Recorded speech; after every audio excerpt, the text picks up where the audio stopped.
তাবিজ আমাদের সমাজের এমন এক অভ্যাস যা আমরা সুরক্ষার জন্য আঁকড়ে ধরি। কিন্তু কখনো কি ভেবে দেখেছেন, একটা লোহার কবজ বা সুতো যদি ছিঁড়ে যায়, সে কি নিজেকে জোড়া লাগাতে পারে? যে বস্তু নিজেকেই রক্ষা করতে অক্ষম, সে আপনাকে মহাবিশ্বের বিপদ থেকে কিভাবে রক্ষা করবে? আমরা আসলে বিশ্বাসের এক গোলক ধাঁধায় আটকে গেছি।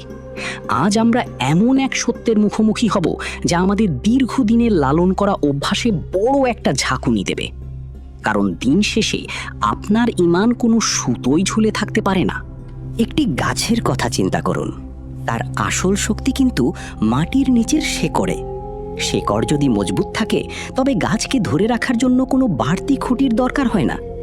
আমাদের ঈমান হলো সেই শেকড়। আমরা যখন নিজে থেকে আল্লাহর জিকির করি কিংবা দোয়া পড়ি, তখন আমাদের ঈমান সরাসরি আল্লাহর সাথে জুড়ে যায়।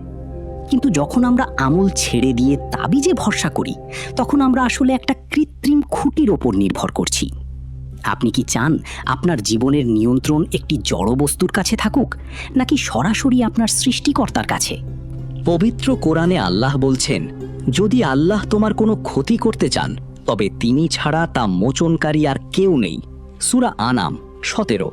অথচ আমরা মনে করি এই তাবিজটি আমাকে রক্ষা করবে।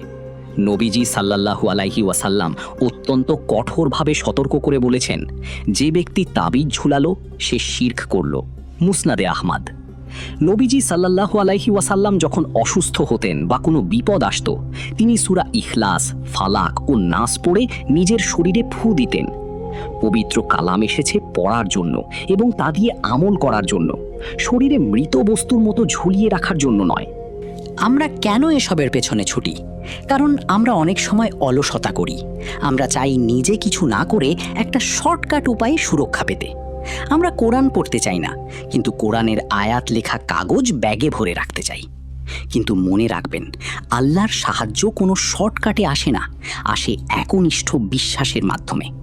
আজই নিজের ওপর থেকে সব জড়বস্তুর নির্ভরতা সরিয়ে ফেলুন।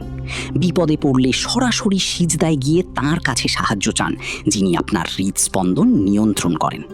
একটি ছোট্ট দোয়া যা আপনার নিজের মুখ থেকে বের হবে, তা সারা দুনিয়ার সব তাবিজের চেয়েও কোটি গুণ বেশি শক্তিশালী।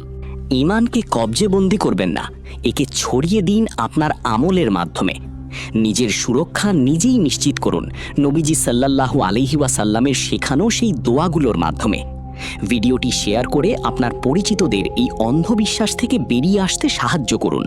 আল্লাহ আমাদের একনিষ্ঠ তৌহিদের ওপর অটল রাখুন। আল্লাহ হাফেজ।